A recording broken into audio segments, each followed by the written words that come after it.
बेटी हो। भारत के अंदर अनेकों पार्टियां हैं और जितनी भी पार्टियां हैं सभी चाहे वो समस्याएं उनके सामने जिंदा हो जाती हैं। इलेक्शन खत्म, समस्याएं खत्म। तो मैं कहना चाहता हूं साथियों, आप लोगों को भी सोचना चाहिए कि हमने 5 साल आपको सत्ता में बनाए रखा इस वोट की ताकत से। 5 साल के अंदर उत्तर प्रदेश की बेटी चीख चीख के अपने लिए इंसाफ मांगती रही। 5 साल के अंदर उत्तर प्रदेश का नौजवान चीख चीख के अपने लिए रोजगार मांगता रहा। 5 साल के अंदर उत्तर प्रदेश का बुजुर्ग अपने अधिकारों की लड़ाई लड़ता रहा। 5 साल के अंदर उत्तर प्रदेश का किसान अपने अधिकार मांगता रहा। साथियों, आपके बीच में वोट मांगने आए तो उन लोगों से यह सवाल जरूर कर लेना कि आज वोट का अधिकार उस उत्तर प्रदेश की बेटी को संविधान ने दिया है। वोट का अधिकार संविधान ने उस किसान को दिया है। वोट का अधिकार संविधान ने उस नौजवान को दिया है। साथियों, अपने वोट के अधिकार को पहचानने का काम करें। बाबा साहब भीमराव अंबेडकर ने बेटी हो, चाहे वो ठाकुर की बेटी हो, चाहे वो दलित की बेटी हो, चाहे वो मुस्लिम की बेटी हो, इसलिए यह संविधान देश का नहीं बनाया कि उस बेटी को सरेआम नंगा किया जाए। संविधान इसलिए बनाया था साथियों, अगर कोई उस बेटी की तरफ आंख उठा करके देखे तो इस संविधान की ताकत से उसकी आंखों को निकालने का काम किया जाए, इसलिए संविधान बना था। साथियों, मैं कहना चाहता हूं कि 2027 के अंदर उत्तर प्रदेश के अंदर विधानसभा चुनाव है। 2026 के अंदर उत्तर प्रदेश के अंदर जिला पंचायत, बीडीसी और प्रधानी के चुनाव है। साथियों, आप लोगों को समझना होगा, आप लोगों को जागना होगा, आप लोगों को अपनी वोट की ताकत समझनी होगी। साथियों, क्योंकि यह संविधान अगर राजा घमंडी हो जाए, नेता घमंडी हो जाए, तो बाबा साहब भीमराव अंबेडकर का संविधान, उस संविधान की ताकत, उस वोट की ताकत आपके हाथों को मजबूत करती है, उस अहंकारी नेता को कुर्सी से गिराने का काम करती है ये वोट की ताकत। साथियों, तो मैं कहना चाहता हूं साथियों, हमारे बीच में सुरक्षा देने के लिए, उस उत्तर प्रदेश के नौजवान को सुरक्षा देने के लिए, उस उत्तर प्रदेश के बुजुर्ग को उसका अधिकार देने के लिए स्वराज भारतीय न्याय पार्टी को इस क्षेत्र के अंदर लेकर के आए हैं। साथियों, मैं ज्यादा बड़ी बात नहीं कहता, मैं ये नहीं कहता कि अगर स्वराज भारतीय न्याय पार्टी का प्रधानमंत्री बन गया तो हम देश को बदल देंगे, लेकिन मैं इतनी बात जरूर कहता हूं साथियों, अगर स्वराज भारतीय न्याय पार्टी का प्रधान बन गया, स्वराज भारतीय न्याय पार्टी का बीडीसी बन गया, स्वराज भारतीय न्याय पार्टी का अगर आपने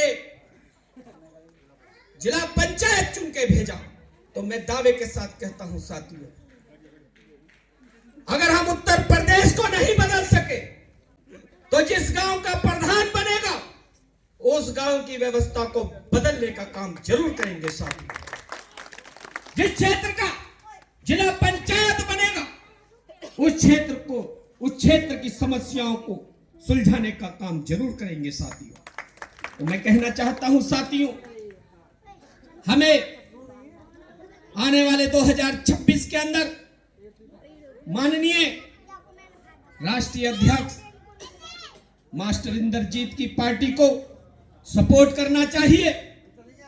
आने वाले समय में 2027 के अंदर ये जो कुर्सी के अहंकार में ये जो लोग ये नहीं देखते महिलाओं के साथ क्या हो रहा है, 2027 के अंदर वोट की चोट कर करके इन्हें जवाब देने का काम करना होगा साथियों।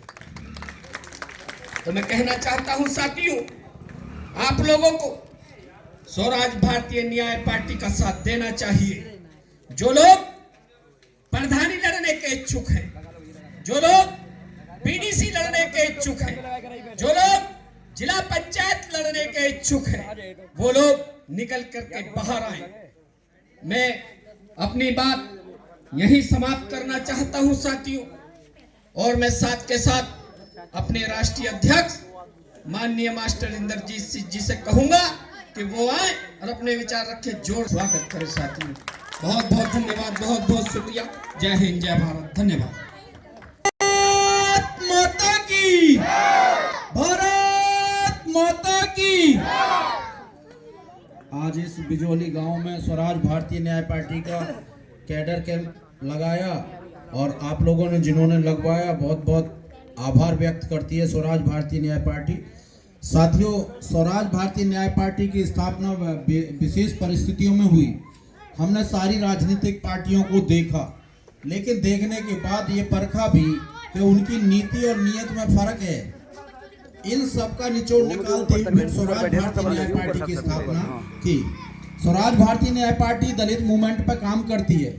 दलित मूवमेंट का मेन मकसद ये होता है कि दबा कुचला व्यक्ति किसी भी जाति का हो, वो दलित की श्रेणी में आता है। दलित किसी जाति विशेष पे का शब्द नहीं है।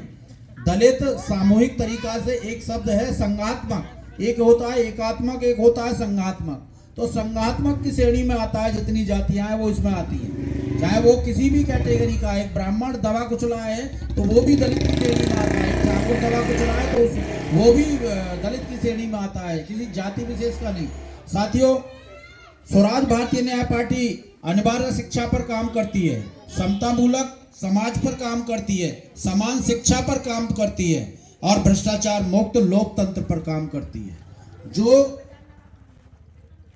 व्यक्ति विशेष कहीं किसी दलित मूवमेंट पर काम नहीं करते और दलित की परिभाषा देते हैं तो वो नथिंग है, कुछ भी नहीं। हम लोगों को उनसे बच के रहना चाहिए। जिस तरीका से मैंने सुना और कहीं कहीं देखने को मिला कि ऐसे लोगों से हमें सावधान रहने की जरूरत है। अपने वोट की अहमियत हमको पहचानने की जरूरत है।